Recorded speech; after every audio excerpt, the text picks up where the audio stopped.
This time around though, it was just, for some reason, if I even try to open anything else whatsoever, even like an overhead, it will disconnect my feed.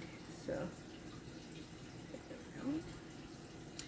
Alright, so I just beeswaxed my thread. Since I don't have any double silk twist, this is going to be, this is like a black kind of upholstery thread, because I want something that's a bit thicker, because if you go too thin with your thread, you're basically going to be hand sewing forever. And I am not about that life.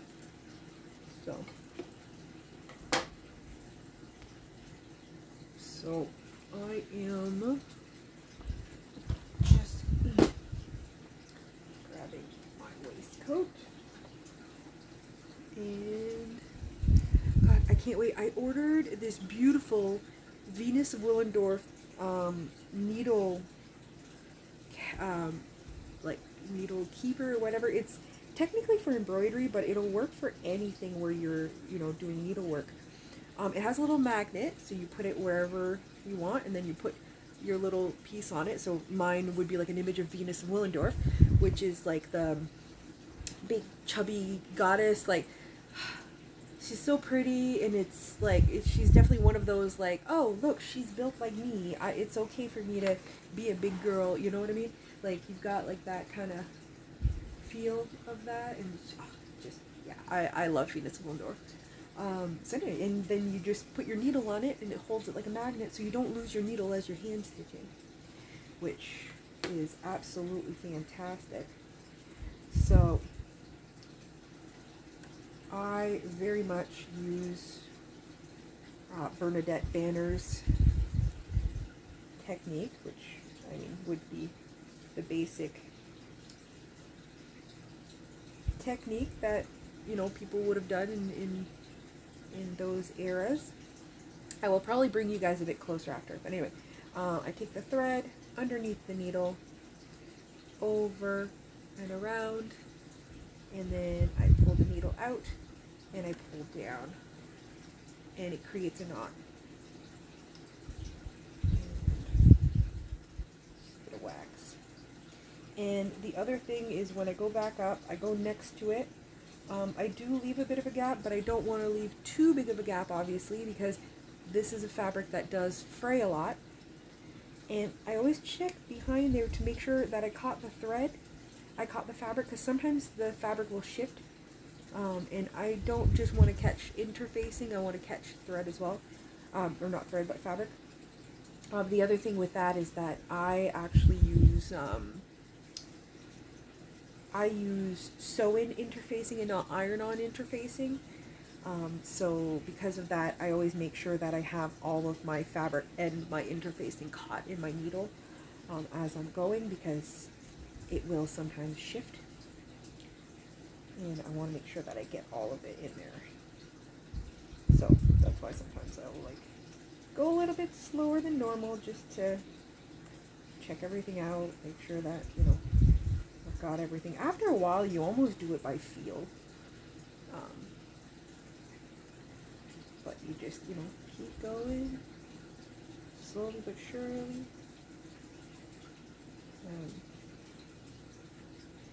Sometimes as I'm going, I will like trim little flyaway threads too, just to try to keep it nice and clean.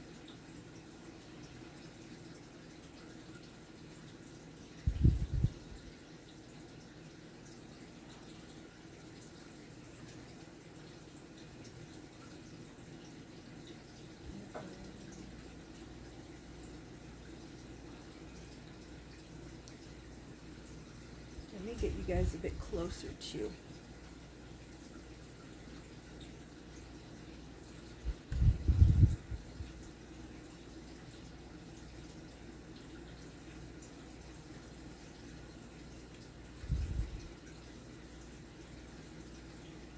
Okay, so I totally forgot I put you up on this couch.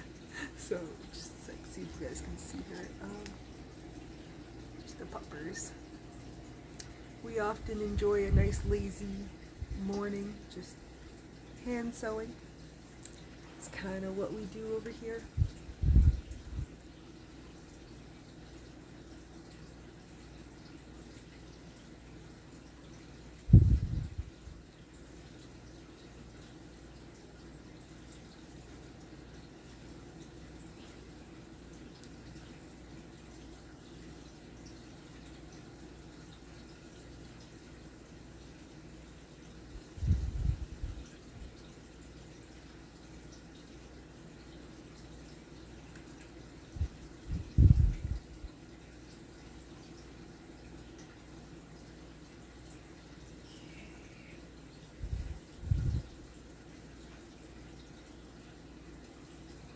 I'm actually kind of glad I picked this thread. It's darker, so it's not as stark.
The next time I make this blouse though, or not blouse, but like vest, I will raise the bust dart a little bit. I should have adjusted that.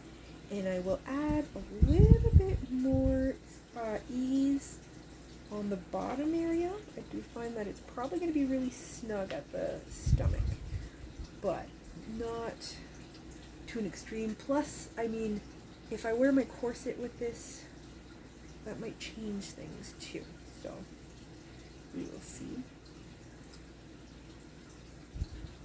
Which reminds me, I really should get my corsets out of the shed.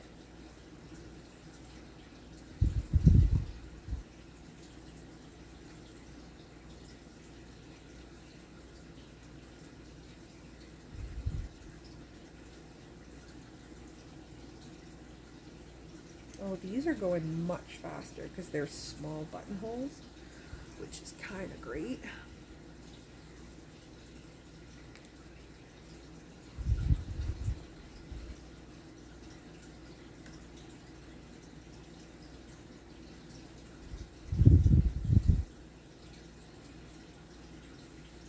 I should put some YouTube on as some background noise for myself.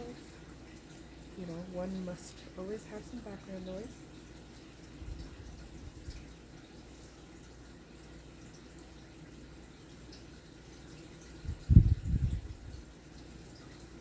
I just keep getting distracted because, like, once you get to this point in, like, buttonhole making, you're like, ah, I want to get it done.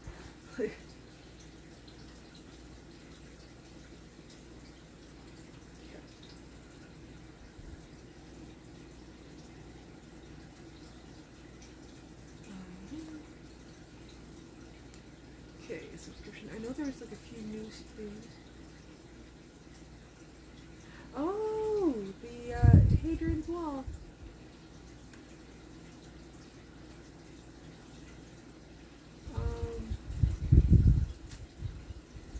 You know what? I will put that on for a bit. A friend of mine is from Hadrian's Wall. That's why I was like, oh.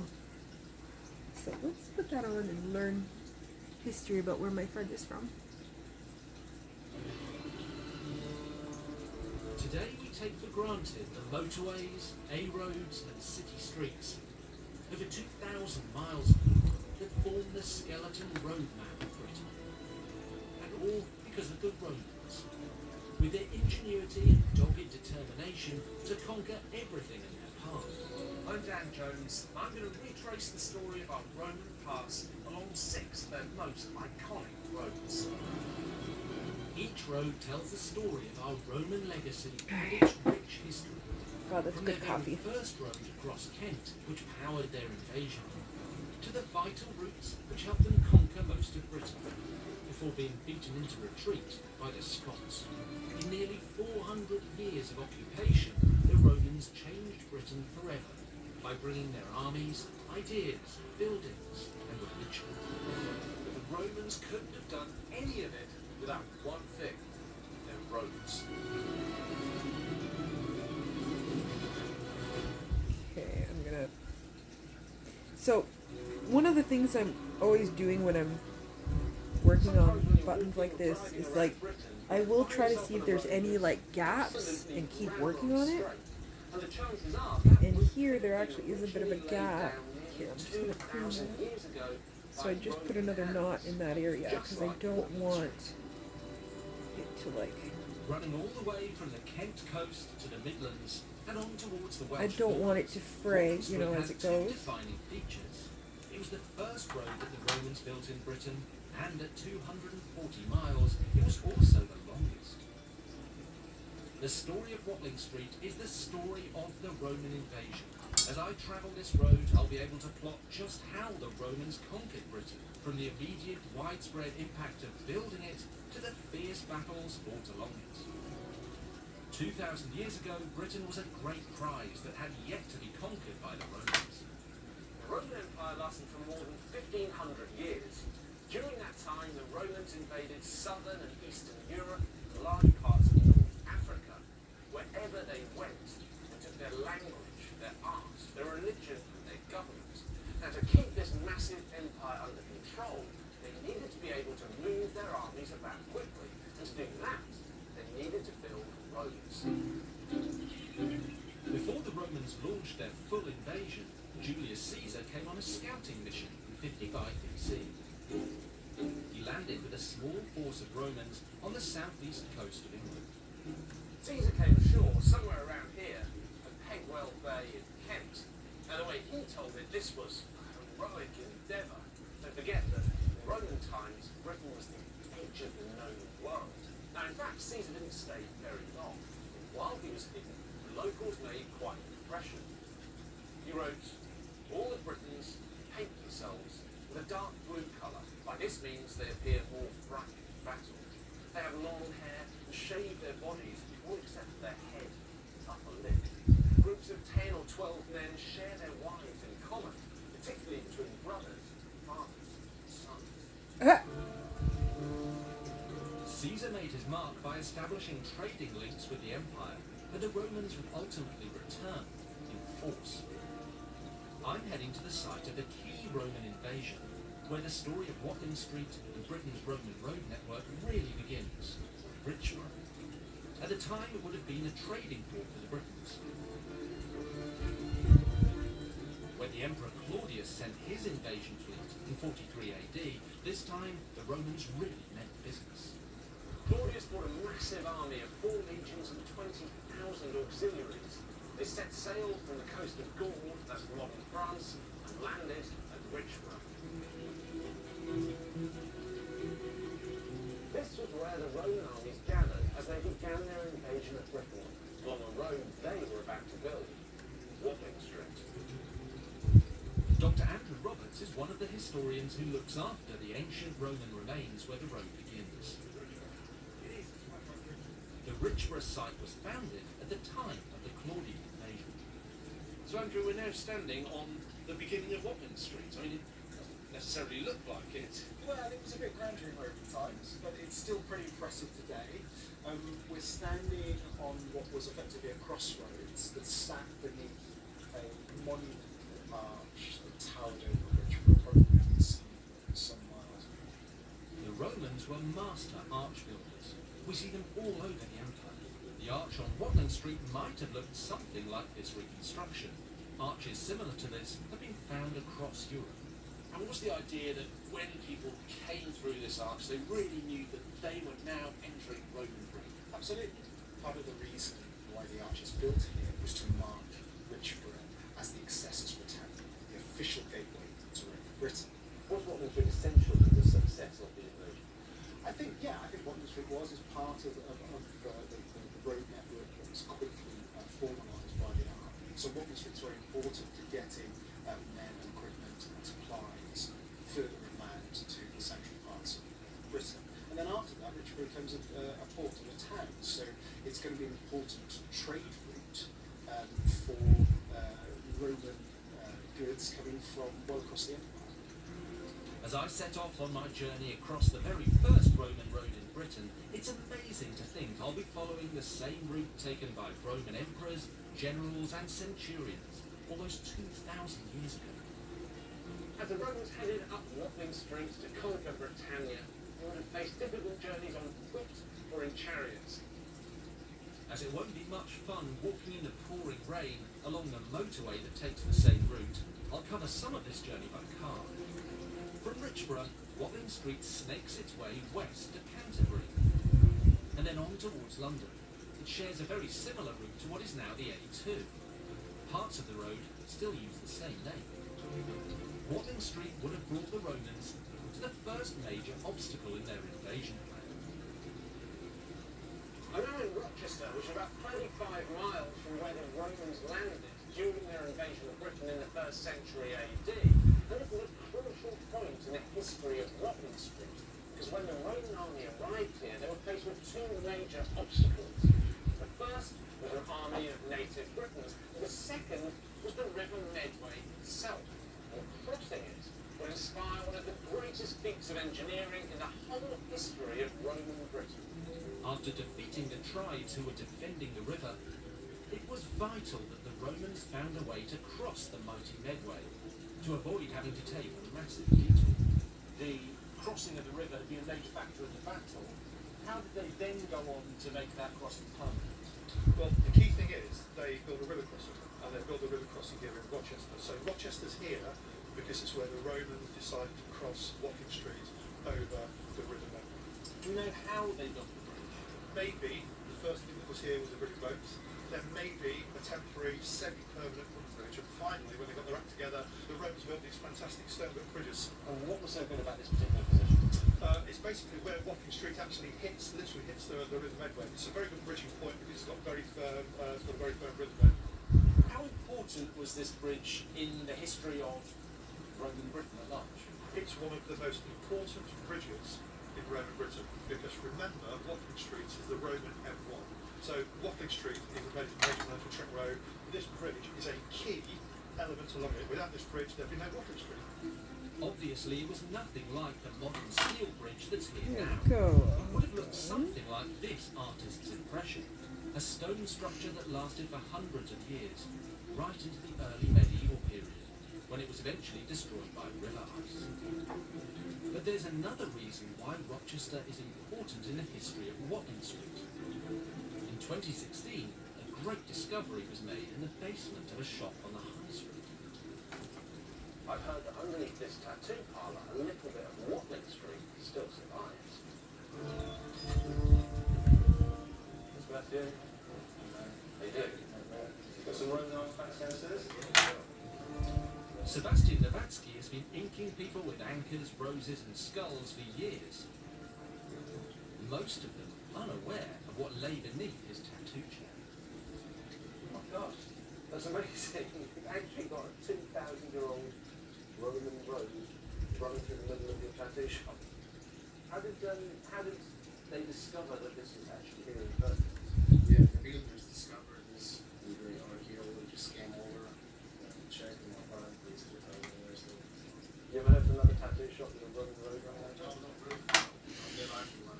It's crazy that There's one. in the basement of your shop when the high street is what, like 2 or 3 meters above us. So I guess in Roman times the That'll be legend more than enough here. So let's just. So do you worry when you're working you're like spinning from the Roman road? Very clean. Let's just do one more button. So tell me what they're It's sewing a button right now. Yeah, it was. The Romans used Right. tattooing to mark slaves, just in case they run away. They will find out who they belongs to. Also, they was using for criminals to tattoo all the crimes on the visible places, like forearms and visible parts of the bodies to mark the crimes. So it must have really hurt getting tattooed with Roman tattoo. What were they using? Definitely, they have handled the equipment, they have no. They're using some stone. I would imagine you would cut the skin and just inject the ink. Do you have to take a lot of care to keep it in good condition? We clean the stones from time to time, just because it's a basement, so we have quite big humidity.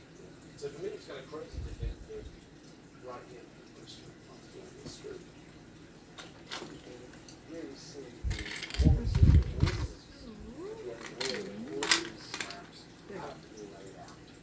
So this is something that I've never actually done before, but that in order to do this type of button I will definitely have to do.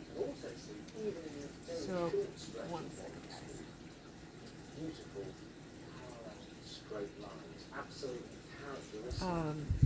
Not actually sewing a button, I've sewn plenty of buttons on, but using the toothpick to help create a shank. That's exactly what I'll be investigating next, as I make my way further north along the oldest of Britain's Roman roads.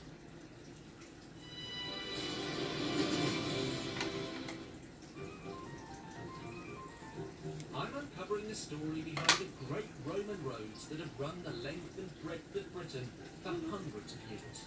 My first journey is along 240 miles of Watling Street, I'm gonna the first of their roads anchor in my Britain, point first. used by their army to conquer our land. But how did they actually go about building it? To find out, I'm meeting Andrew Hine, an archaeologist from Leicester University who has studied Roman building techniques. So, and imagine I'm a Roman, not too much of a stretch, I know. How do I get my road straight? It's a very simple principle. There's no GPS. Okay, let me try to get you guys up, and there we go. You have your surveyor and you have your assistant. Okay, just a sec, guys. Has all the sticks. Right, surveyor stands in one place. You set a stake Whoops. at the far end where you want your straight line, and you get your assistant. There we go. This, and Well, firstly because they could. It's not like a modern road where it has to go around services and villages and towns. They could plough straight on through. But it also makes it the shortest line between two points. I just gotta turn you guys in the right angle. No, I mean, in North Africa, in Germany, in France, in Britain, all the systems were very similar. Okay, so so we generally applied across the whole of the Roman Empire. Okay, so we see how it works? I think we should, yes. I'll keep that one. All right. The lead surveyor was called an agrimensor, so I guess that makes me the agrimensor's mate. Okay, so we get the straight line now for our roads. alright, so I'm going to be putting my toothpick right here. Right, so if you put up regular intervals, your poles, I'll tell you whether to go to the right or to the left, or whether it's straight line. Simple and simple, it's that simple. Right. Okay, right a bit. Right a bit. Good, good. Okay, put that there. When the Romans left Britain in the early 5th century, these simple but effective techniques were lost to the Britons they left behind. Left a bit. It wasn't until the Middle Ages that we returned to anything like their level of sophistication. Okay, right a bit. Good. Keep going. Keep going. That way. Perfect. Spot on. Hooray! Out the road. As well as his simple Roman-style survey poles, Andrew has another piece of Roman road building technology he wants to show me. So, built our Roman road. Now we want to build a town. Streets need to be at right angles. They do. The Romans and these things matter to us. How do we go? Still using very, very simple techniques. Nothing complicated, but we need a slightly more advanced piece of kit. Right, so what's the rock? Another elegant piece of Roman surveying equipment, the Grover. If you want to look after that, it all works again on lines of sight and gravity. And this is technology that we know the Romans had. We have evidence of tombstones with pictures of a Roman Grover engraved on it. Yes.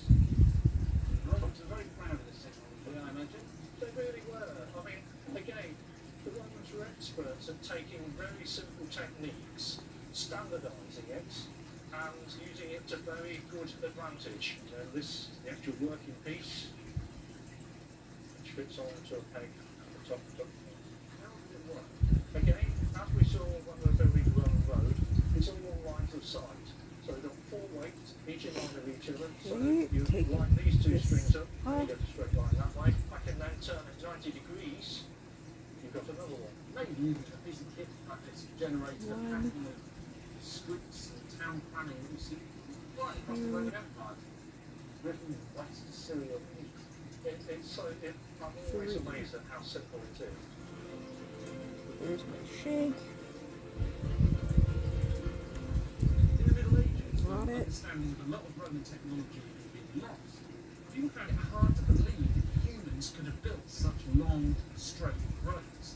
And that's why a lot of sections of Roman road have been nicknamed the Devil's Causeway. To the locals, with no knowledge of forgotten Roman skills, that supernatural explanation could have made sense. These aren't the work of the devil, they're the work of an agrimensor. Simple but effective techniques like these helped the Romans push Watling Street further across Kent, as their invasion and conquest of Britain continued. First button. The towns of Dartford and Bexley Heath now stand on this historic route, and in Bexley Heath, it's now totally blocked by a superstorm, so we have to turn off. Around 8 miles southeast of central London, the road reaches the high ground of Blackheath, and then continues down into the Thames Valley towards the river, which means that Watling Street runs straight into the place that's grown to be our nation's capital. Historians are uncertain whether the land was occupied when the Romans arrived, but we do know that at the time it was a marshy area, threaded with small rivers and streams, like the River Fleet. They're still there today, but deep underground. Fleet Street runs directly over the ancient watercourse.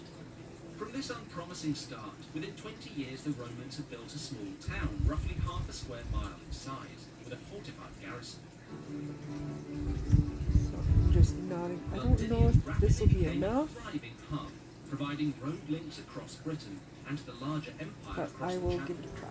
Worst comes to worst, I have To to learn more close it about off the and life the Romans get another one. created for themselves here, I've come to visit some fascinating Roman remains, buried under the city just north of London Bridge. 2,000 years ago, this site was a temple to Mithras, a Roman fertility god who inspired cult worship. I'm meeting historian Sophie Jackson to find out more about what was uncovered here when the Roman armies used roads like Watling Street to colonise a place. Now we're gonna open all of these up and get them ready. Now that I know that this buttonhole is a good size. Many thousands of finds which were excavated when the Brickbat building went up. Okay. About 600 objects in this case, 14,000 back in the Coffee? store. So everything that we can see here came out of the ground. Yes, yeah.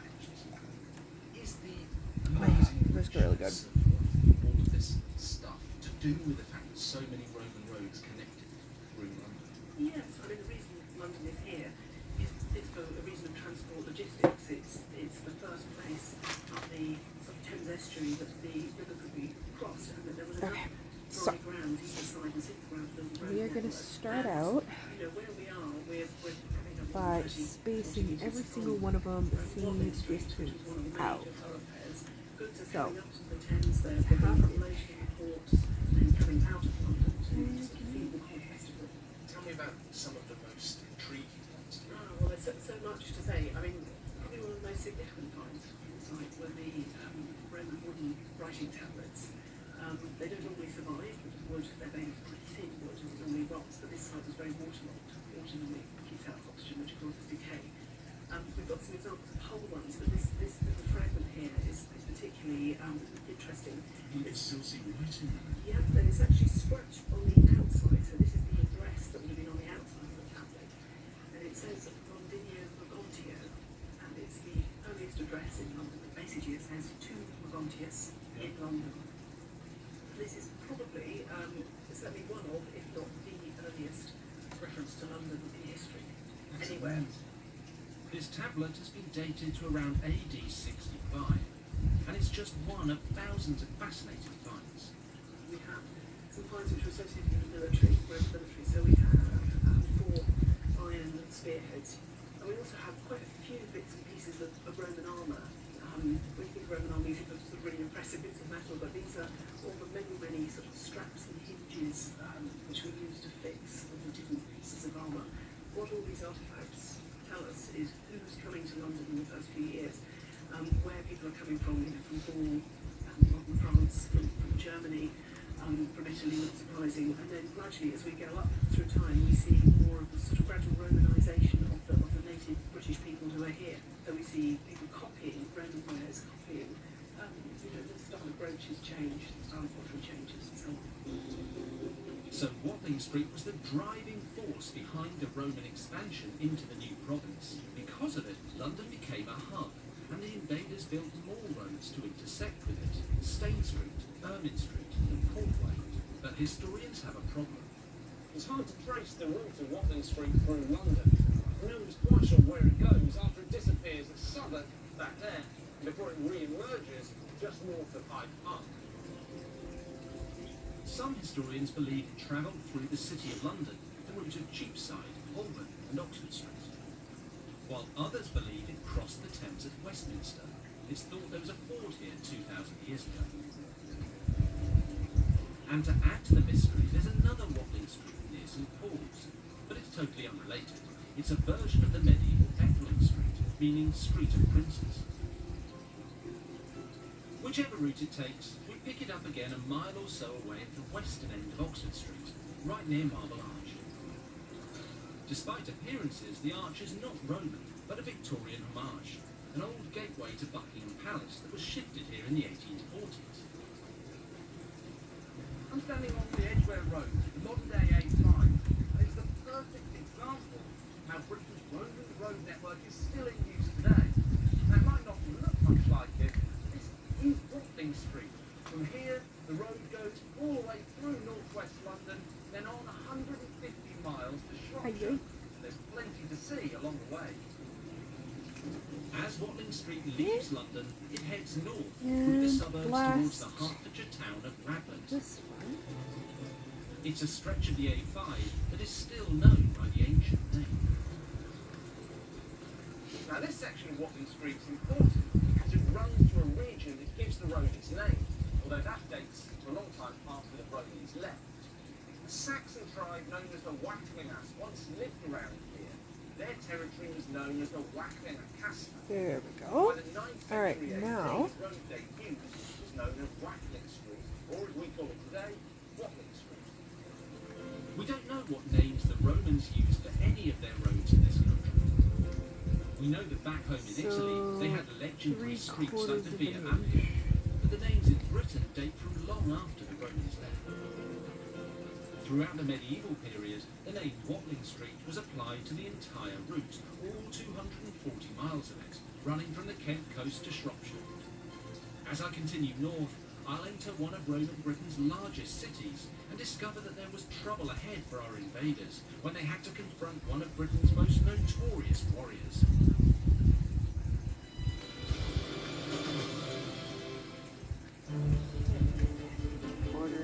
By travelling along Watling Street, the first Roman road built in Britain, I'm investigating the Roman invasion and occupation of Britain in the 1st century AD.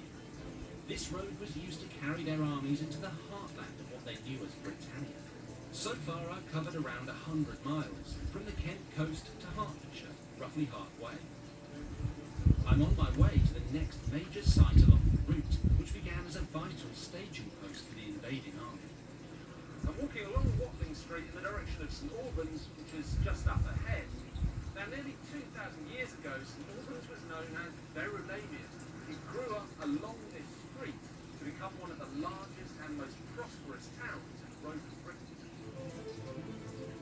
We're thousands of miles from Italy, but like all their occupied territories in Europe, the Romans were keen to make this new town feel just like home. Verulamium had buildings such as a theatre, houses with underfloor heating, and beautiful mosaic floors, just like Rome itself.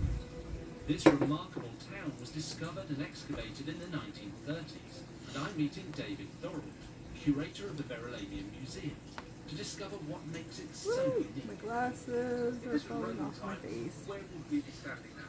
We're just at the gateway into the entrance to the town. So if you're travelling out of London along Watling Street, this is where you approach the town from. And what we have here are the foundations of the gateway as you enter into the town. Can you give me a picture of what this would have looked like? What we would have seen here is basically two entranceways through the middle of a gateway, which would allow carriages and vehicles to come inside and out. And then on the outside, we have a gate, a tower, which would be a framing building, and then over the top we'd be looking at a crenellated walkway and garden rooster. So is this primarily for security, or was it just to impress people as they arrived? It's probably a bit of both, to be honest. So it was made to look impressive to people from London as they approached. So when the Romans arrived here, what did they find? Was this already a town? Kind of. We're in a sort of shallow valley here with a marshy river, and Verulamium seems to have developed as a crossing point on the river for trade purposes. And how were the Romans received? Were they welcomed, or was there a lot of hostility in that case? Well, that is interesting because the local tribe were on very friendly terms with the Romans, didn't oppose their presence, and may indeed have been helping them out. So it looks very strongly like the local tribe decided that they were actually better off being part of the empire than opposing it. By 50 AD, Verulamium had been granted the rank of municipium, meaning its citizens had official protection. The town soon benefited from Roman influence. David, what am I looking at here? This is a very nice example of a Roman mosaic. So this mosaic once part of what sounds to me like a very plush property. Absolutely. This is an extremely wealthy townhouse for a rich citizen of Verulamium. Do we know where the craftsman came from who made a mosaic? If this wasn't native technology to Britain. Well, I think it probably was. Certainly by the time these mosaics are going down, the Romans have been here for many generations, and what we seem to be looking at is a local producer who's designing and laying most of the mosaics. Okay, now I'm ready to cut all of my So the openings. Romans were adopting someone else's idea, as they so often did. Created from thousands of tiny tiles, mosaic making was highly skilled work. They often featured gods, animals, and complex geometric designs, and they were high-value status symbols. Any Roman who wanted to show off to their neighbours. And did the wealth of Verulamium and houses like this depend on Watling Street? In on Watling Street, you're one of the main arteries of the Roman Empire, so we may be out in the sticks in the province of Britain, but you are linked to all the other towns in the Roman Empire. And Verulamium has an advantage in that it is very close to Watling. So we have a lot of business passing through, so you have merchants passing through the town, you have traders passing through, lots of buying and selling going on, and you've got goods going back out the other way as well. So it's a vital link in the business of empire. The locals in St Albans might have been compliant with this Romanisation, but northeast of here, there was a tribal queen who wasn't convinced that buddying up with the Romans was a good idea. Boudica was queen of the Iceni tribe who came from Anglia. She wanted revenge against the Romans for the way they'd treated her lands and her people. Boudica's husband was king of the Iceni tribe, and when he died, the Romans forcibly seized his land, flogged Boudica, and raped her daughters. She wanted revenge. She rallied like-minded tribes, and together they went on a killing spree across eastern Britain. And Roman historian Tacitus described what happened.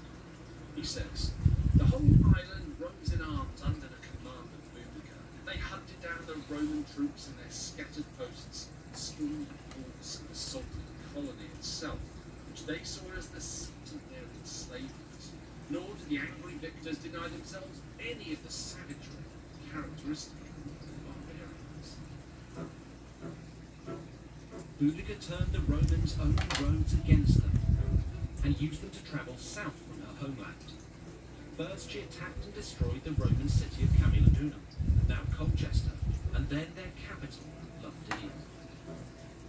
Leaving London in ruins, Boudicca's army continued their uprising and travelled northwest up Watling Street to Verulamium. The elegant town centre was burned to the ground. Hundreds of citizens were slaughtered, but Boudicca still wasn't finished. Leaving Verulamium in smoking ruin, she headed that's a further badass north woman. with her army to face her biggest battle yet, the Battle of Watling Street. Boudicca's army came face to face with around 10,000 Roman legionaries travelling in the opposite direction. The soldiers were commanded by the general Paulinus, who had recently put down a Druid uprising in North Wales. I'm close by Watling Street, not far from the place where Boudicca's army fought with Romans. Now, because of that uprising, the Romans built a string of defensive forts here. Come to explore a site built on the remains of one of them. Taking a slight detour from Watling Street, I'm heading to the Warwickshire village of Badgington, near Coventry. It's the site of Lund Fort, built in the time of the first Roman invasion, around 60 AD. It stayed in use for 20 years. The site was rediscovered by archaeologists in the 1930s and was partially rebuilt in the 1970s on the original foundations. Hello, how you doing? I'm all right, thank you. Thanks for braving the weather. Richard Brooks is a Roman expert here. What is this place? That's a good question. We're standing in what we call a gyrus, which is from the Greek word for circle. This is the only structure of its kind that's ever been discovered anywhere in a Roman fort, anywhere in the empire. So we think this is a cavalry training ring, because the Lund was built at the height of the Boudicca revolt. Thank you, Lady either Gaga. just before or just after the climactic battle of Watling Street against Boudicca. I feel pretty confident in saying it wasn't built in Rutland. Certainly not. When was it? It was built in the 1970s by 31 Base Squadron of the Royal Engineers. They built everything that you could see, the granary, the gyrus that we're standing in, and the gateway, in the same way, using the same methods and materials as the Roman soldiers would have done 2,000 years previously. So no chainsaws or cranes or earth movers, and even for people like the Royal Engineers who are pretty skilled at building things, it was quite a difficult job. What else would it be? Well, we think it was quite a modestly sized fort. The idea was to use the Lund to basically keep an eye on the locals and make sure they didn't cause any more trouble. What happened when the Romans did realise what was happening in Boudicca? Well, they made all haste to bring battle to Boudicca, but it was a very rushed, very it wasn't perfect conditions for the Romans because they were caught napping. They had to make up ground. They might have been rushed, but they had a strategy. Boudicca's army was much bigger than that of Paulinus, so he had to seize the advantage. He did it by forcing the battle to take place in an area that was hemmed in by forest. This meant the Britons couldn't outflank or overwhelm the Romans, and so they were forced to take them head on. And there was no one better at fighting in formation than the Roman legions. Boudicca's army was destroyed. The revolt was over. What happened to Boudicca? All that we can be certain of is that she died at the point of the end of the Boudiccan revolt. But we don't know the circumstances. It was suggested that she took ill and died. She could have fallen in the battle itself, or she could have drunk poison to kill herself rather than being caught and punished, taken to Roman chains by the Romans. So I don't think we'll ever be certain of that either. The locals were clad in skins and cloth, but what was the equipment that gave the average Roman soldier his advantage? Richard has roped in a friend, George, to help show me. This is the standard uniform in the 1st century in the Roman Empire. Can I try them? Oh yes. What goes with us? I put the tunica on you first. What's this made out of? It's made of wool, which is widely available. They're sort of locally made. They started to wear what we refer to as kind of these short breeches. Initially, when the Romans encountered tribes, people like the Iceni, like the native Britons, and they were wearing trousers, they dubbed them feminalia. They thought it was effeminate to wear trousers. Men should run around essentially wearing a skirt. I think we need something for your neck. We need a nice scarf. Thank you very much. So this is just round the neck like an Round ordinary the neck, neck? a bit like a neckerchief, sort of cravat style. A little bit. This is to stop your neck being chafed by the leather thong, keeps your helmet on. So you stick your head in as well. That's the way, optimate. There we are. Optimate, very good. Heavy on the shoulders. When we put your next item on, your belt, you will find that a lot of the weight that's on your shoulders now will go onto your hips and it'll be even more comfortable. Strap for your sword, it's mounted onto your belt, yes. Now breathe in, soldier. And I need to protect my head, I suppose. I'd say that's probably a good idea. So this, we refer to it as a gallia. Gallia, why is that? This is the last one. The basic design of it is very similar to helmets that Gaulish tribes in Gallia were using. So, the Romans weren't above taking ideas they thought worked from conquered tribes and basically make them slightly better. Your sword, the gladius, the full title of that is gladius hispaniensis. Now, because you're an auxiliar, what you have here is your typical auxiliary shield. This we refer to as a clipius. It's from a Greek term. So I like making sure that, you know, as they're cut, that yes, the button can still go through, and Next, yes, it's they time can. for the main event, the great sword. The gladius is primarily a stabbing weapon. It's optimised for that. It's got a very nasty, sharp, fatal point. The thing about the way they're all very close together, forward towards the enemy. I think I've already. Have I already added this? Swing it when you're pretty close to it.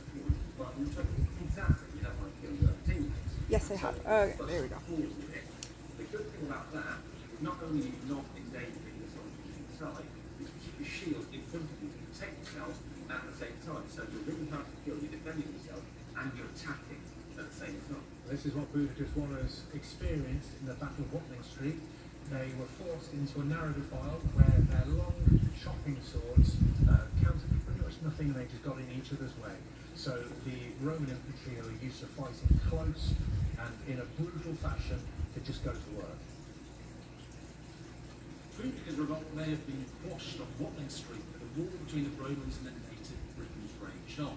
Many of the tribes who lived here didn't take kindly to being controlled by a foreign power, so the Roman legions spent decades putting down rebellions in Wales, Yorkshire, the southwest, and Wales again. It took the Romans more than a century before they could claim that they truly ruled Britannia. But as I get towards the end of Watling Street, it reveals something that might come as a surprise. In the end, this wasn't so much about beating our ancestors, but joining them.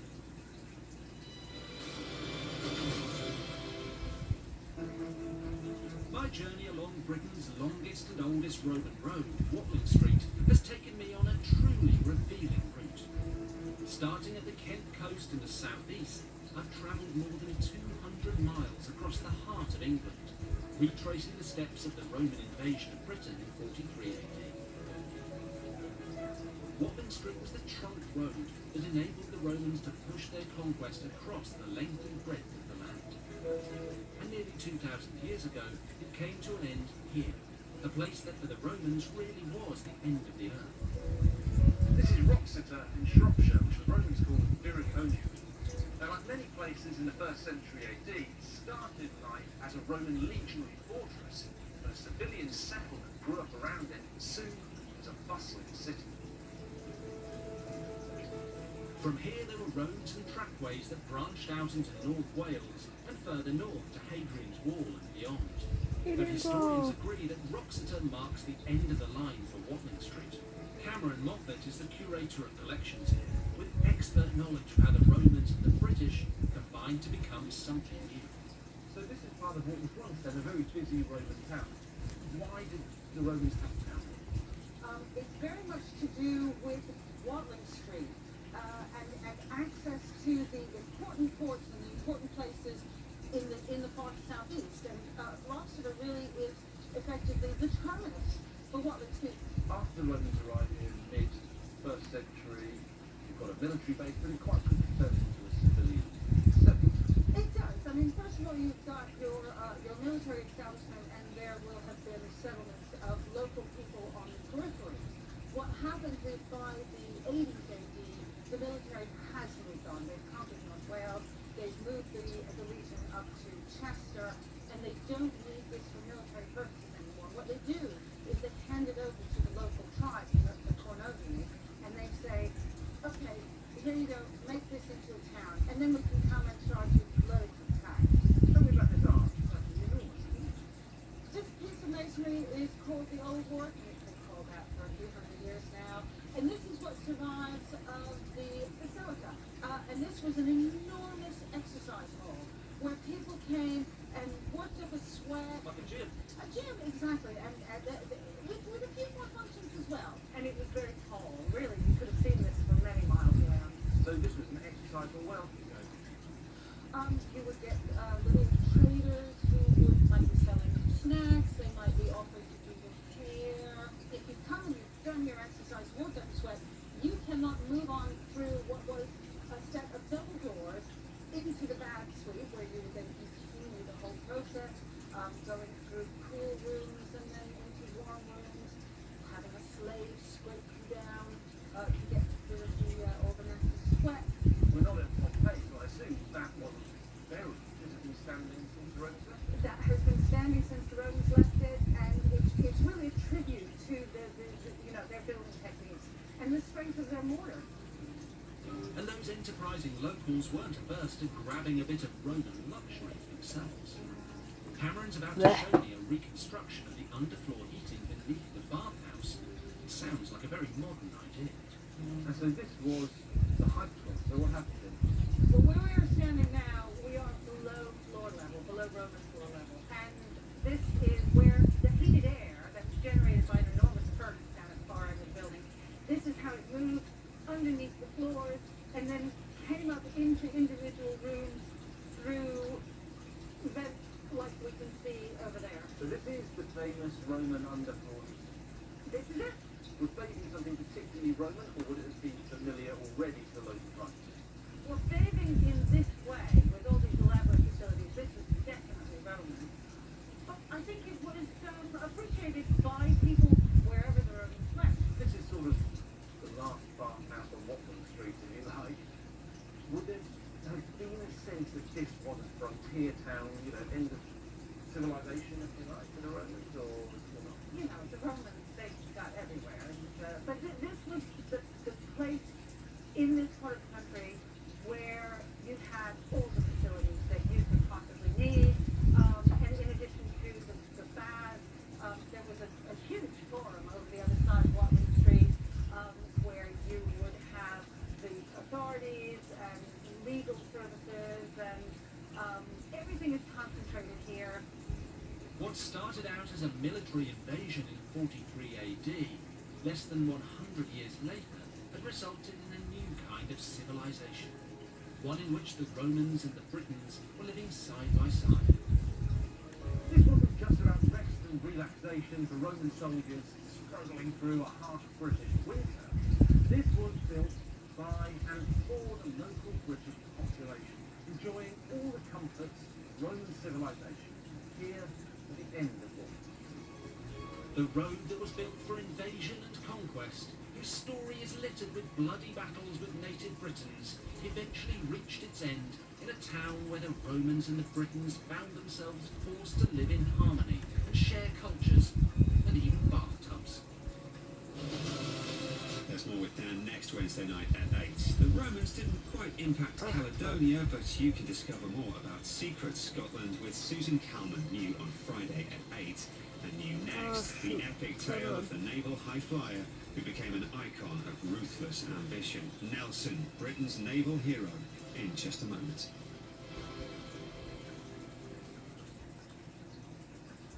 There we go. Alright, one more buttonhole done. I just gotta knot it off. Like Today 9 we more to take for go. granted the motorways. Okay, what else?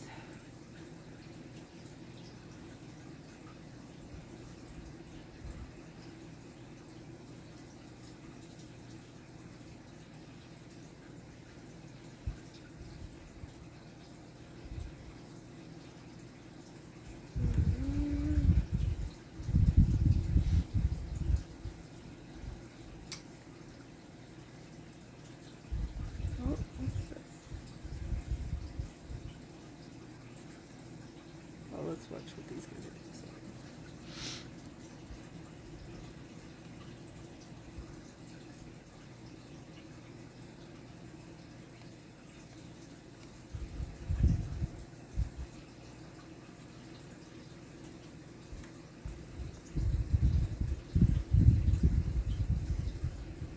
Sunshine on my shoulders. Can I say something? I love white knee socks. I love John So Denver. demented. Jan, did you buy my white knee socks? Peter! You ever think about wearing brunette wigs? I don't know why you wear a brown wig. I don't know either. I mean, the only two people who don't think I look like Lady Bunny is me and Lady Bunny. You shoot an arrow and it goes real high. I mean, I love Lady Bunny. Like, Amanda Lepore and Lady Bunny were like my two first, like, that would be like the peak of beauty if I could look like Is that what you think? Hi, I'm a smooth shopping experience, Trixie Mattel.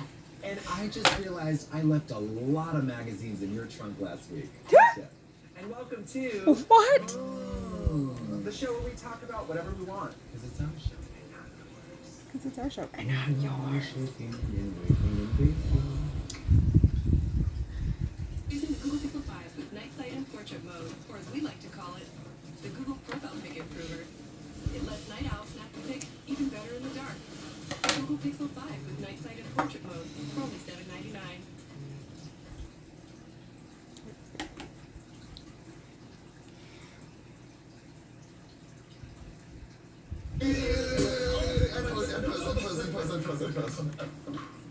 I think a lot. What? What? Oh, moving. Are we talking about moving? Well, who hasn't moved? Movers, shakers, rule breakers, risk takers.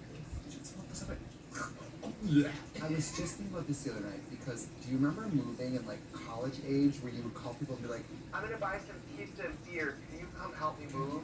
I am on the same mother page with you right now. There, and I gotta tell you, this is, or this right now, there is perhaps no other activity, and it is a revelation and an illustration of my lack of character than moving a friend. Because I won't do it. Your mother called and said, I'm moving. You said, you're one of my closest friends, and I expect nothing. Well, I don't expect you to show up for anything other than a professional obligation.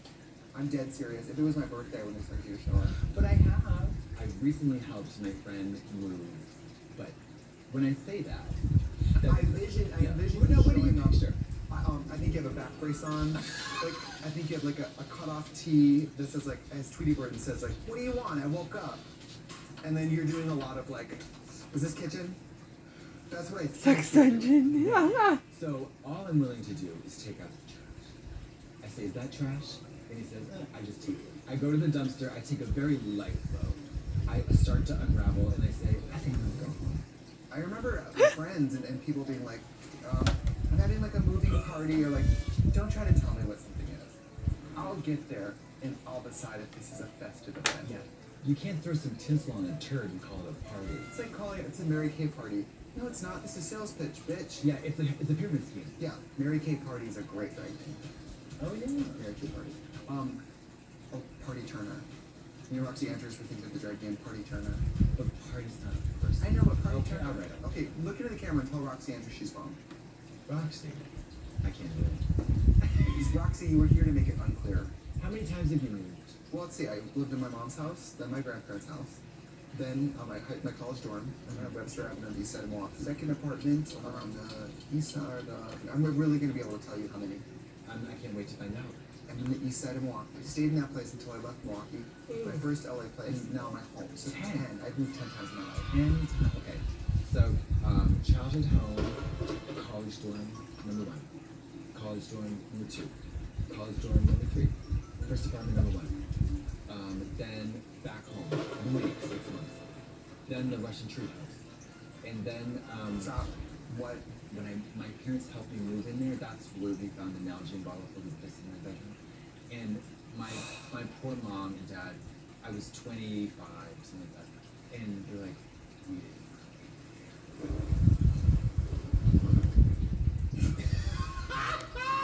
Oh, oh, Jacques. Then I lived above Jacques for 7 years.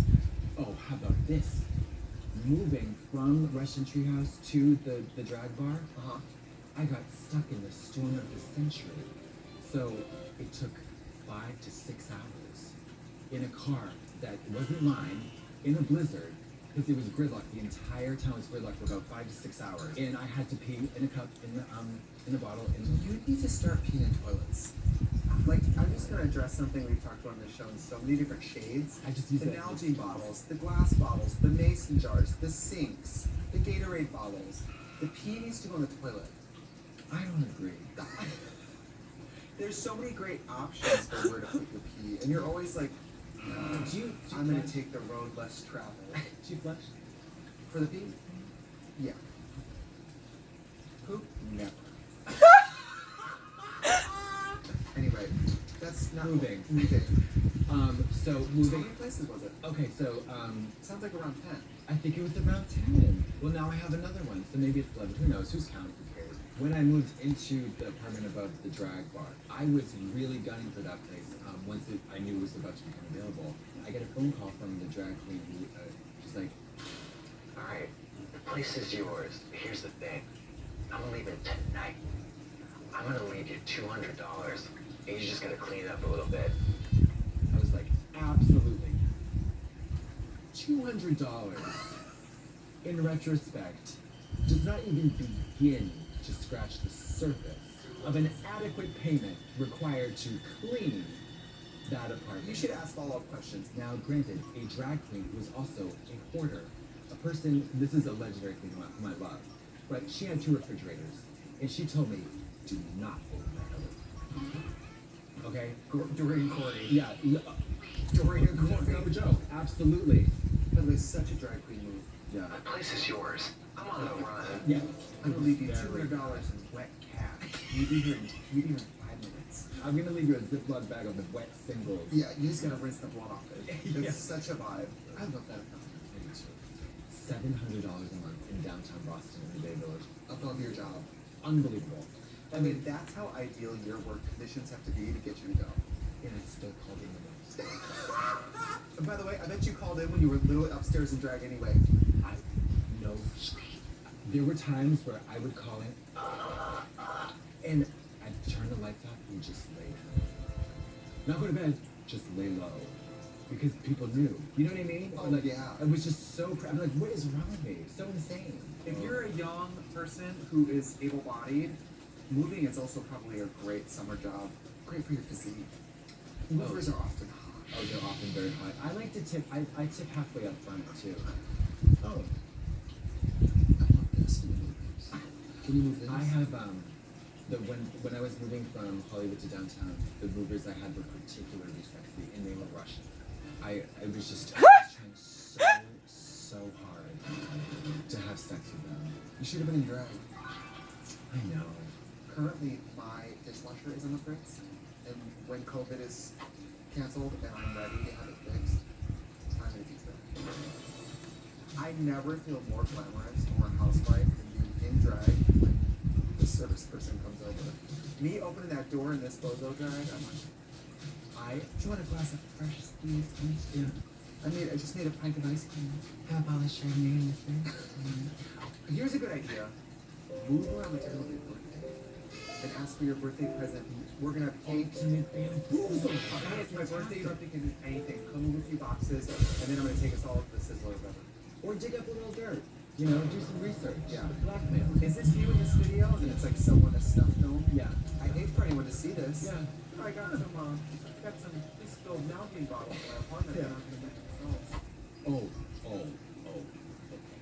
I, at the time, What's had that? a sex doll. Mama, So my mother Mama. had to carry out a latex torso sex doll and load it into a box that it came with. And you know what it said on the box? Oh, hey, mega ultra mega. It's something as it said like 14 pounds of real poundable. And I swear to God, every inch of that box was so lurid, so vulgar, so nasty, and just And my poor mother, 60 years old, she had my son is some headless woman. Wait, when was this? Just a few years ago. Jennifer with a J. Mega slut. Little did he know Jennifer was gonna be fucking disposed of. Yeah. In her at Courtney's apartment. Yeah, down the track. Boom. Dang, dog. I don't know why I think it's so funny. Like, I mean, I'm from Milwaukee, so my mind goes straight to Jeffrey Dahmer. That you Jeffrey Dahmer? His torso and threw it away. As if she's already without dignity. You fucking threw her dead body away. My mom saw it, saw the box, had a laugh with the movie. They had a whole exchange about it. It was the How do you whole know? thing. She told me. Pamela Cook. Pamela Cook. Look at that. Girl. So those are the kind of indignities that you suffer when you have to be moved, you know. Yeah, let's just say this. Definitely, if you're going to get movers, like you just said, do a little pre-moving. Like for me, my sex toy. I was just they gonna get say. put in their own box. Just gonna say. That will not be open later. And fine. She was at my house, and I was like trying to like clean up, where she was helping me like organize my closet, and she was like watching me clean up and goes, "You don't have to be embarrassed. I saw your pocket." Pocket. Great dry name. Totally. Oh, a little short girl. Pocket 5,000 or something like that. Mega slut. It's so degrading. It's my not a slut. It's not a person. Also, there's you're no gay. head. She was probably like, Yeah. why isn't this an added layer of confusion? Just like as we need to be more confused, less clear about the situation. when I finally move, like quit entertainment move, I won't have an address. Yeah. You won't know where I am. You won't be able to reach me. I will be living like Sidney Prescott in Spring Break. Out somewhere. Yeah. Nobody knows where I am. Yeah. Until I get a call from my dead mom's voice. And I have to, moving makes me a little sad sometimes. Yeah, only because you kind of associate a whole phase of your life with where you lived before. Leaving an empty apartment. It's a little sad. It's very sad, but it's also like, you know that cliche of like one last look before you turn the lights off. I feel that very deeply. Yeah, totally. Oh my god, I didn't realize when I moved to California, I was on tour. Fina did the whole thing. Yes. With an assistant, and she didn't know she was going to movie. Oh, I'm a terrible person. Yeah. I I'm honestly not a think good that's where we get along so well. I'm not a good person. Me neither. Yeah. I'm not gonna punch you in the face, but I'm not gonna go out of my way to make you feel good. That's the tea. Yeah. The Drive Home Holiday event at your Chrysler Dodge Jeep and Ram dealer. Get 25% off MSRP on Ram 1500. That's up to $14,600 in total. We're getting there, guys. The Drive Home Holiday event on now.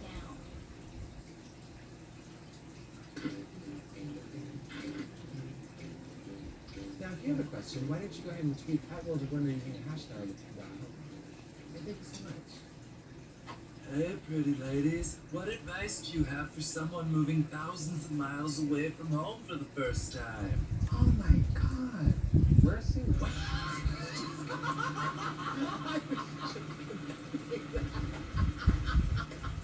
You wanna move 1,000 miles? Wear a suit. Not a suit. The people who know what that's from will laugh, and the Yeah. people who don't are like, what are you talking about a suit? Yeah. You want to go swim in a pool? Wear a suit.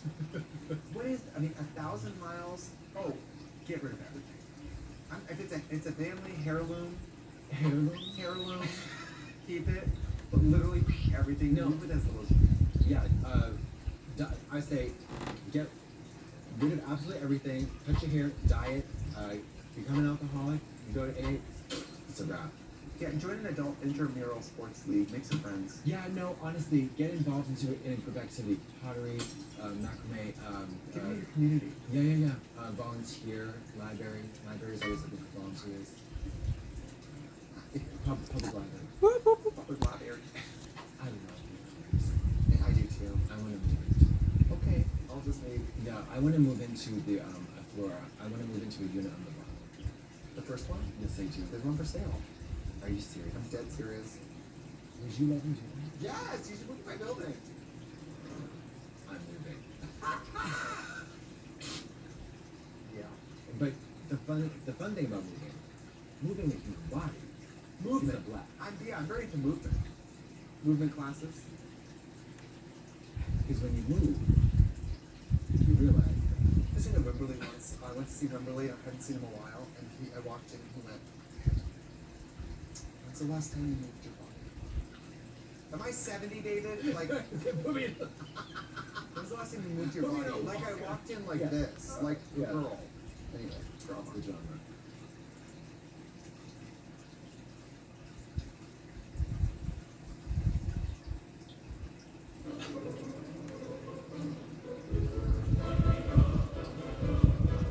Ooh, cute.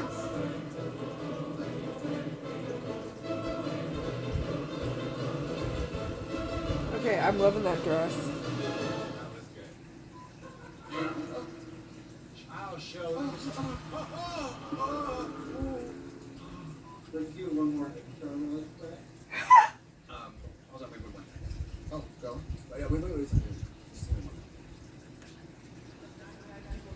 No, we're leaving. Stand the space between the cushions of your town and that used to run for dignity inside. And I will only surefire way to disengage your temporomandibular joint. Dr.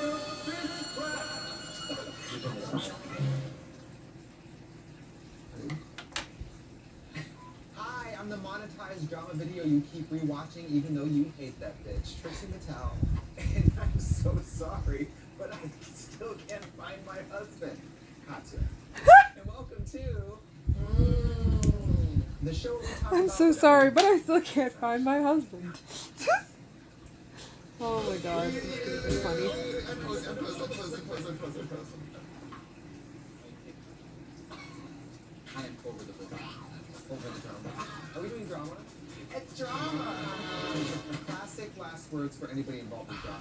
I'm not about the drama. The person who says earnestly and with total conviction, Mama, I do not entertain notions of drama. Good vibes only. Yeah, good The vibes person only. who says good vibes only has a bloody knife behind their back. Yeah, they're struggling to form one positive thought in their brain at all times. You know, I will say this. Famously, Alyssa Edwards of Drag Race fame said, "I don't entertain drama, chaos, confusion, events." Yeah. I once had, I wouldn't say a beef with her. I was on a show called Hey Queen. I said something unbecoming of something I maybe insinuated. She told backstage tea. Yeah, I saw backstage tea. And you would think Alyssa would be about the drama. She called me on the phone and she said, You know what? I heard there might be beef, and I'm just not that girl, so I just want to come and watch it. same, no drag queen would ever do that to me. And I wish everyone would. Same thing. She called me right away, and it was so direct, and it was not confrontational. But it was like I appreciated that so much. Every time I hear through the grapevine, I'm always like, they have my number. Yeah. Well, you know, What is the tea? I couldn't relate. You don't have my number. No, because I've never said anything. Oh, sorry guys. Listen, I've never. I'm getting distracted by Trixie and Katya. Because there's nothing cooler than being above the drama. It's about the sound of me cashing checks. And I'm counting so above people drama when though. they Oh my stab. god, I don't like Yeah, drama. It just drowns out those voices. Like, I watch them because I love how funny they are. That's drama. Yeah. But Mary For those who Sue on the don't know, street, I am a drag king. she can live forever or die tomorrow. Yeah. But with the drama, That I is find something else that I do. when it's like it can be insidious because you could be planting a manipulative seed in that person. You're trying to start something. I also. I also do kind of like drama though. Like, I'm thinking of times where I've heard tea about a tour I'm not even on. Yeah. About two queens having a fight. Or this queen always walks in and cleans a dressing room. Or this queen was too drunk to stand. But like, I do like to hear it, even though it's nothing to do with me. I like to hear about it. Tea, because I will literally be in full-on hermit isolation mode, ignoring texts from family, friends. I'll responding to emails. As soon as a text comes in about a piece of little gossip drama, I'm like, what happened? It's like I'm on it. I also, I don't watch any of the Okay. drama stuff. But That is true, though. I do like gossip. What girl doesn't, though? Like, seriously, to a degree. I just don't like drama. But like, oh, did you hear what happened to this person or something like that? Yeah, I'll be honest. Sometimes it's like, okay, what happened? Spill the tea. I remember. You guys have to dig it up. You were like, you were like, show the receipts, and it was a picture of your receipt from Pavilions or something. And then you said, I had beef, and it was a picture of beef. Squashed it. But I think that it's the nature of drama is there's a key ingredient of denial, which like adds to the thing. Because if it was just drama, it would be aggression. Yeah, you know, straight up aggression. You killed me.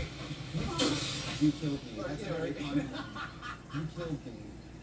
Did you kill me? I heard you killed me. What? This is a true story.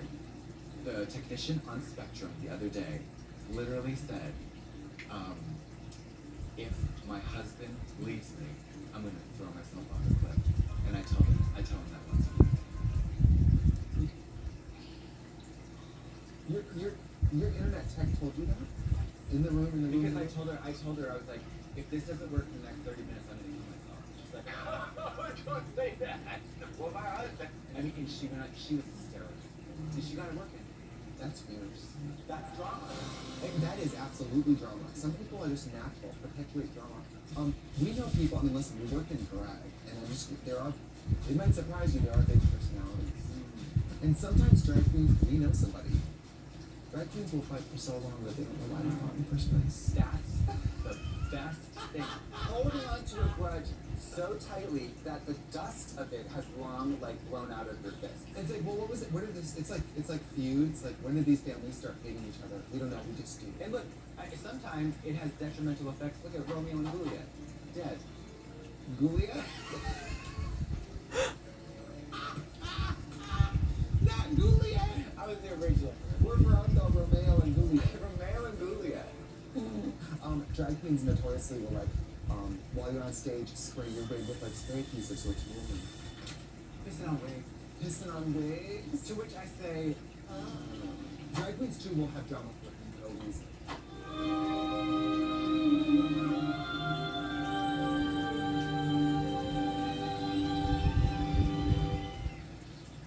She did my song. Really? Oh, huge. She did my song. She knows I have Nikki in the third part of my mix, and she went out there and did Starship, and she knew it. Yeah, she knew it. Yeah. Drag queens have this thing where they try to be the first one to do a number because then it's their number. Well, it's not your song. Okay, you'll remember this. So, we're in Toronto. Yeah. Okay, we're in Toronto. There's this queen. We do a show, and then at the end we do a meet and greet.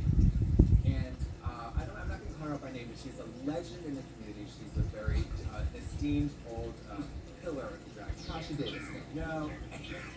She comes to the meet and greet line to like meet and greet. She is so nice to me. She's like, I'm so happy to meet. It was like very nice for someone you don't know. Yeah. Yes. It was very flattering. And then she turns to me and she said, over here. I don't like you. Then she goes and winked, and I'm like, does that mean you? Like, I was so confused. It was hysterical. It was iconic. Normally, like, you're pretty much universally liked, and it was so nice one day. Oh yeah. And by like an absolute legend of drag. Yeah, it was so fierce. What's the pettiest like drag race stuff? I don't want to like drag anybody. I know all the bad things about me. I'm just never gonna change them. Give me an instance. That would say how much from okay, let me see. Say for example, have you had any good drama? No, I mean I'm trying to think of stuff. I'm trying to think of something that's not. Yeah. We have no drama, or drama so big that it devastates. But that's not drama. That's trauma. But did you have any like drama earlier on? You know, like the only thing I can think of is sometimes I get frustrated that she would talk over me. Because there's nothing cooler. Oh, I hate rapping. You do? all the negatives about myself. Oh, yeah. I'm a terrible interrupter. Oh, yeah, you are. I'm doing it now. Always making me feel bad about myself. Just I because do I'm always ugly and I'm so older. sorry. That's literally the only thing I could think of. And I'm more than happy, I'm more than happy to be like, I don't really care. Like, I chuckle about it after. And then I carve my booty hole to death. Everybody knows this. We don't really hang out that much. Yeah, why would we? We're both loners. Yeah. So it's perfect. I mean, let's say we talk on the phone probably every day. Yeah. Briefly. Yeah. And FaceTime a lot, but I mean, what are we gonna do? I don't play video games. I don't, I don't run the streets. Yeah. She doesn't I don't have scream sex at for money. Yeah, she doesn't scream at Connie Shine in the face. I would say that if we really did have a drama, I think we could because I think we would talk about it. At this point, absolutely. Because honestly, we've been through worse things. The worst is behind us as far as like It better be. I hope so. It better be. But we've done this, so whatever this is so manageable. Yeah. And because we've done this can never really beat us again. No. The lesson is, if we're talking about the online drama, would you write this out on parchment with a pen? That explains a lot of your tweets, actually. 2020 resolution for actors. Please show your weenies in movies. I would say my advice is, I promise you, when it comes to drama, the high road, personally reaching out, is game changing. My relationship with Liz Edwards changed forever. In a phone call, I was standing in West Hollywood. She called me. The drama was A, non-existent, and B, swamped. It couldn't become anything because that horse stamped it out. Yeah. She looked at the roach and said, Hi, Roach. I'm the Roach. I don't know where I was going with that. Deleted Roach. Although, I think like if it ends up with a glass of Chardonnay thrown in the face, I think it's worth it.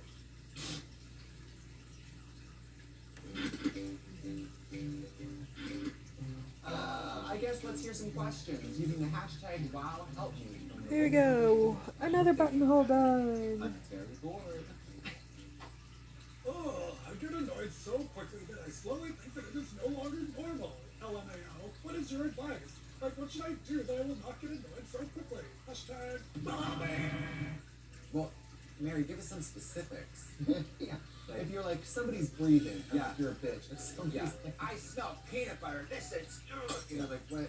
If you are annoyed, I guarantee at some point in your life, you've also been the annoying person. And then it's all these annoying people, they don't know they're being annoying. Yeah. Also, what's more annoying than being annoyed? An annoying person. It's like, yeah. Whenever I have like, when I'm struggling to find humanity in somebody else or find sympathetic, I think of them as like, oh, if that's just my sister having a bad day. You know, I wouldn't hold it against her. It's a really smart thing to think of. Like, oh, You do have to sometimes be like, that's someone's mom, that's someone's bus driver, you know. that could have been the priest that fed me bread in my mouth was hanging. And annoying people don't know they're annoying, so their story is, my friend from work or whatever just snapped on me today because she didn't know she's been annoying.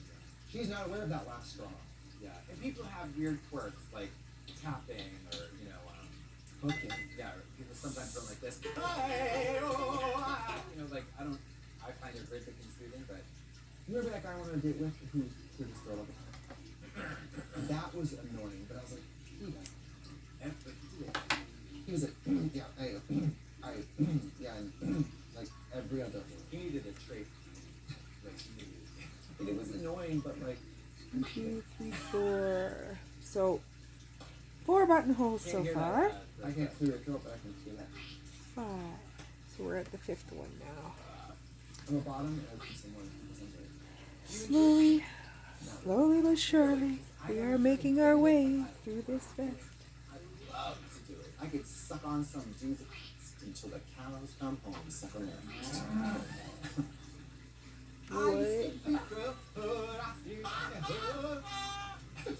And that's it. We don't have any more things to say, but we sure did enjoy that.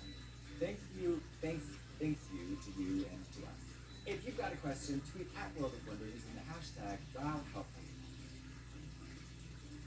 I used to have questions, but now I am cool. Oh God. Wedgie. Wedgie.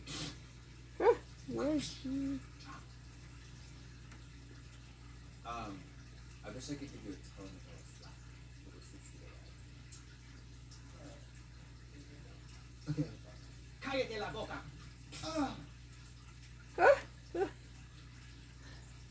God, I love those.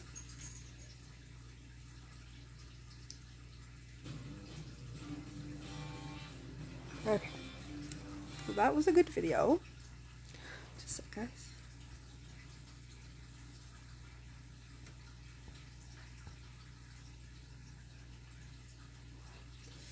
Oh God, that hurts.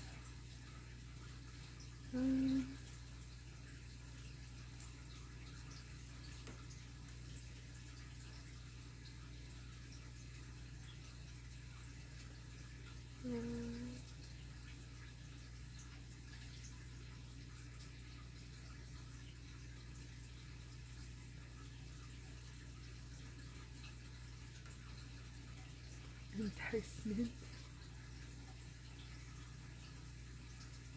Okay, what's going on with Ryan Reynolds? Ryan Reynolds, owner of Mint Mobile. The holidays, and that means it's wireless promo season. Right now, the big wireless companies are spending billions trying to lure you into long, expensive relationships with a shiny new phone. Enticing, right? At Mint Mobile, we don't hate you. So, we're offering you 3 months of free service on any of our plans, even unlimited. And you can bring your own phone.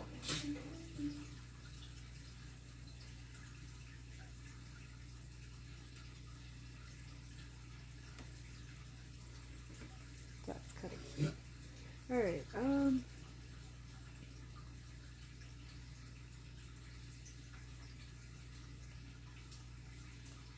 let's look at what Chemnitz says. Why so fast? It's tough to know where you're going or what the plan is. So why not let a local Desjardins agent help? Speak with us about your life, home, and auto insurance. And let's focus on you. Is my woman the way? Great prices now through December on everything you need to make this season bright. From tabletops to treetops, shout it from the rooftops. Decorating improved with the Home Depot. How doers get more done. Everyone, I am Rebecca from Chemnitz, and welcome to the recap of the October 2020 Chemnitz Dialogue live stream. Last month, we dyed some yarn inspired by fall, with rich autumn colors of deep oranges and greens and reds, and brought it all together to create these stunning colorways. For the first time, I had 2 inspiration photos. The first was this bewitching fall forest, and the second was based on some leaves that I actually went and picked in my own yarn. And you can see here, comparing the leaves to the yarn, we did a really, really good job getting the color on the yarn. I mean, I think these colors are pretty spot on, especially if you take into account the fact that these leaves that I just showed you are now dry. It's been, a few days, so they've dried out just a bit. But color-wise, we did great. The live stream started with some color swatching, where I pulled a lot of new-to-me burgundy colors, orange and browns, and combined them with some that I've already had in my stash. All of these colors are Dharma 3D acid dyes. We looked at saffron spice, blazing orange, golden poppy, honey mustard, and then for our more deep red/purples, Cabernet, Palm Sandy, Berry Crush, and Eggplant. And I guess Espresso Bean is very purpley as well versus being a brown. And then finally, I looked at Teddy Bear Brown,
autumn colors, and this feels very, well, it would be very Thanksgiving-y. It's very, very fall, and I really, really like it. There are so many different ways that you can play around with these swatches. You can go heavy and add more and more color, but sometimes letting the dice speak to you and seeing them spread and deciding I wanted to capture that base brown color is just a lot of fun. For the actual colorway, I took those 4 colors and we layered them using the color chart in the pen, randomly applying them, but trying to make sure did I accidentally that there's a little bit of yeah, each color just a little bit. all over the yarn. There we go. I had accidentally caught a little bit of thread. And this plum dandy really deepened into that more sort of deep burgundy cabernet. Yeah, as you can see, like the further I go into it, the less I'm like being like super careful about the distance, but they're still coming out nice, except for right now I just accidentally made a knot, I think. Now, there are differences between the skeins. Like some have more deeper patches of colors, some have a little more green. That is just the reality of this random type technique. So, if you were to use all 3 of these skeins in a project, I recommend blending them together a bit, so that way there's not a clear shift when you switch from one skein to another. I love this colorway and the richness we have in here. My only regret is I sort of wish that I could have that one a bit more. Having less color in there meant that we got some of the golden yellow hues that we see the here. stupid knot. Because if I tried to intensify that golden coffee, it really would feel that's a problem. orange, would feel less yellow. So Okay, let's just knot this just in case. more yellow versus only looking yellow when it's a little Just less in case. I don't know. I sort of want to do this again with these same colors and pump up that volume and go even more saturated.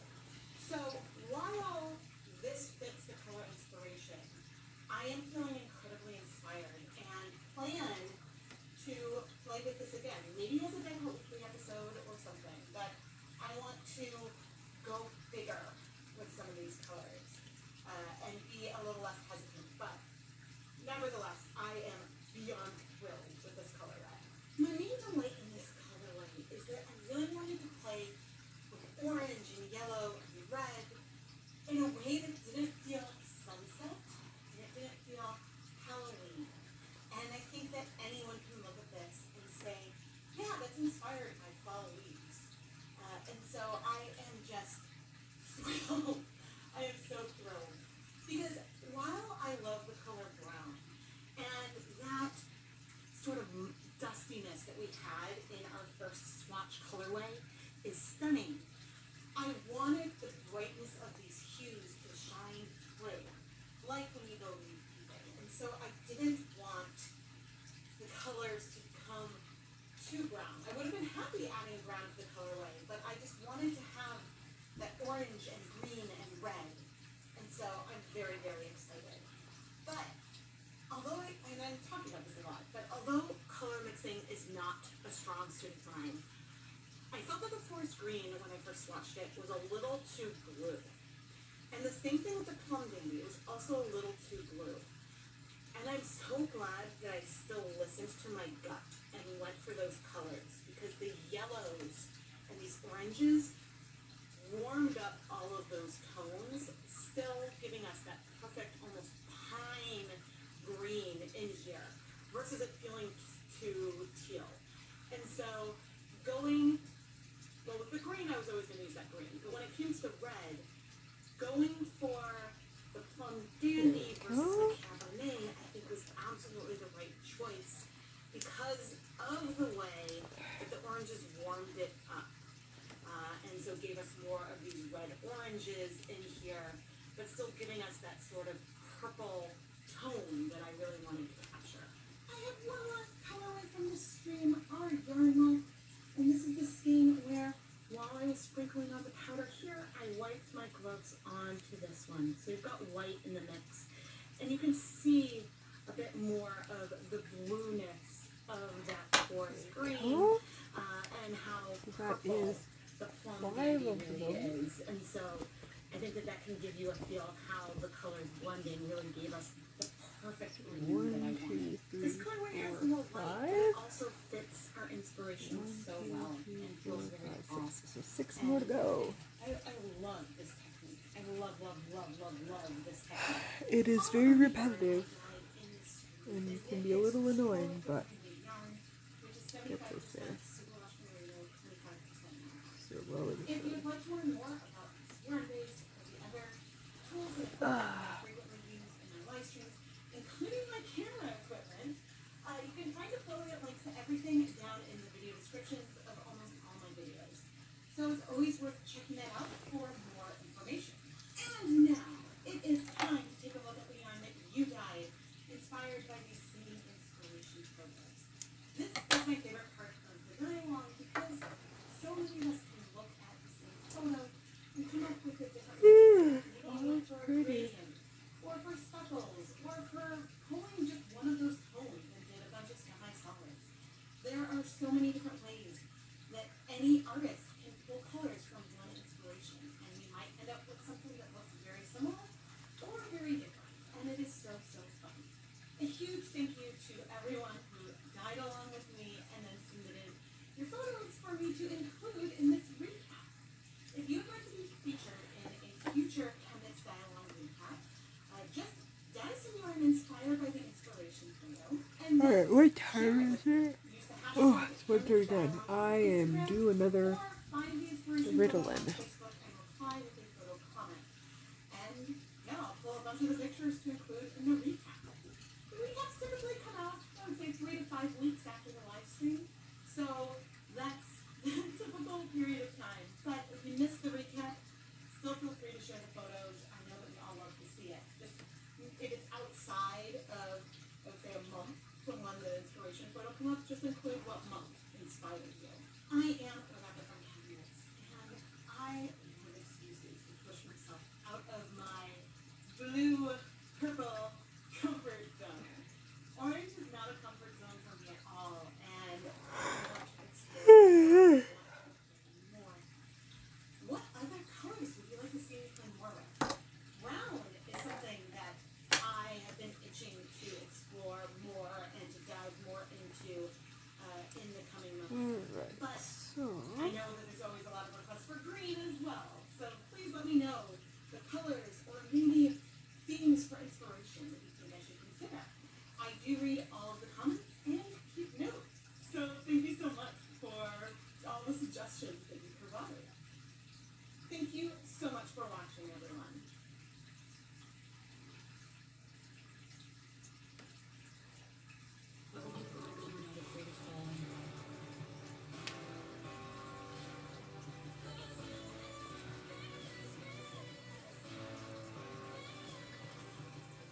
Never be afraid of falling.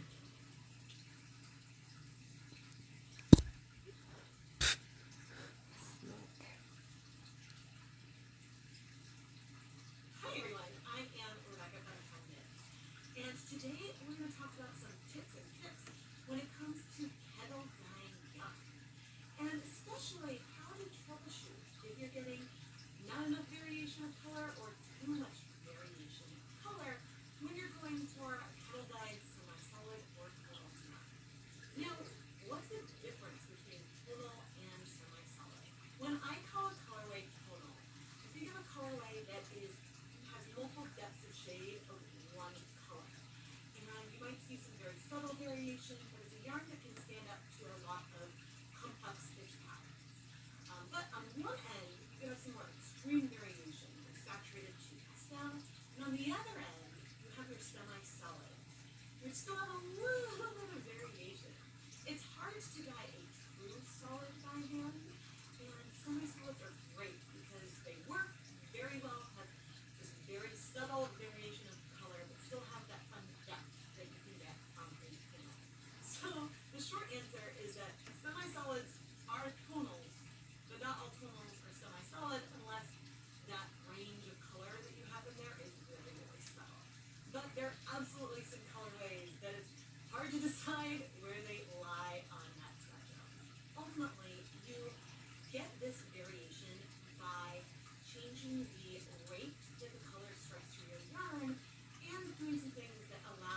Kesa. more access to the yarn.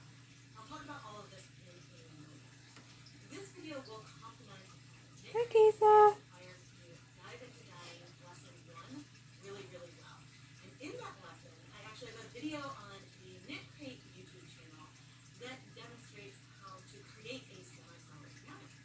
This video is not sponsored by Knit Crate or Dyer Supplier, but I do have an affiliate marketing relationship with both companies, which means I earn commissions through my affiliate links, which I've got down in the video description. But I am so excited that this Dive into Dyeing course is finally launched, and I really hope that you guys will go and check it out. When it comes to kettle dyeing yarn, there's really no hard and fast rules, but there's some variables that can affect the rate that the color absorbs to your yarn as you throw together your color, your yarn, and heat all into one pot. To slow down the rates that the colors absorb to your yarn, you should use cooler temperatures with less acid. Then on the other side, if you want the colors to spread faster, raise your temperature, get it to a simmer, and go for higher concentrations of acid with your white vinegar or citric acid. And then, if you want more even color coverage to get more of a semi-solid, use a greater volume of water so that way the dye can access all of the yarn and the pot isn't crowded. And stir your yarn in the pot. Not constantly, but the more you stir and you let that color evenly access the yarn, you'll get more even color coverage. And finally, pre-soaking your yarn allows the color to soak into the yarn a little bit faster and more evenly. Because if the yarn goes in dry, then the dye will start striking some parts faster than others. So, talking about more even color coverage or less even color coverage, start with dry yarn. The color, as I just said, will strike some areas faster than others. Use less volume of water so your pot is more crowded. And then don't stir the yarn as much. Now, all these different variables that I mentioned involve having a pretty homogeneous mixture of your dye in the pot. And so I'll talk about some other things as we go on with this video. But first, let's start off looking at some extremes. Let's do an example where we go for our semi-solid yarn, starting with a cool dye bath, pre-soaked yarn, no acid, and then where we go for a more extreme tonal, starting with a hot dye bath, higher acid, and less water with dry yarn. When you're dyeing yarn with acid dyes, make sure that all of your equipment is dedicated for dyeing yarn and isn't also used for the preparation of food. And whenever you're dealing with dry dye powders, make sure that you wear a respirator mask, safety glasses, and gloves. You don't want to inhale any powders. I use a half rubber respirator mask with P100 filters. And now, let's go get started. The yarn we are using today is Dyer Supplier 7525 sock yarn. This yarn is 75% superwash merino, 25% nylon. And some of it we will be using dry, and others I am pre-soaking in just some plain tap water at room temperature for at least 30 minutes. These skeins come with 3 ties already on them, but I like to add a reusable nylon zip tie for an extra tie and to make moving yarn in and out of pots easier.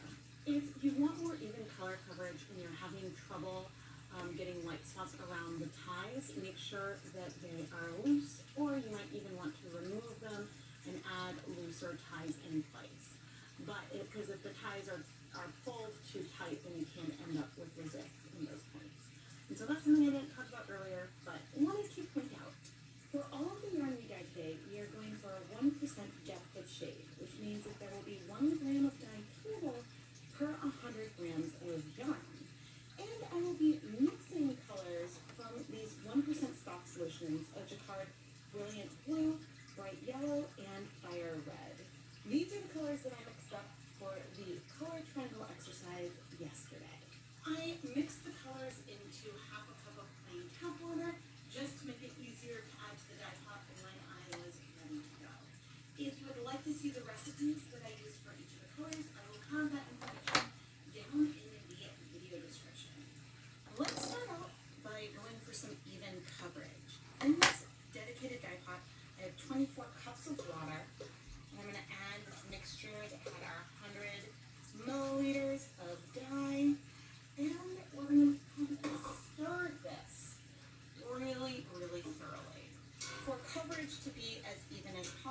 want to make sure the dye is well dissolved and well mixed, because if you have pockets of some dry dye powder, say at the bottom of the pot or something, that can affect the total color that you see.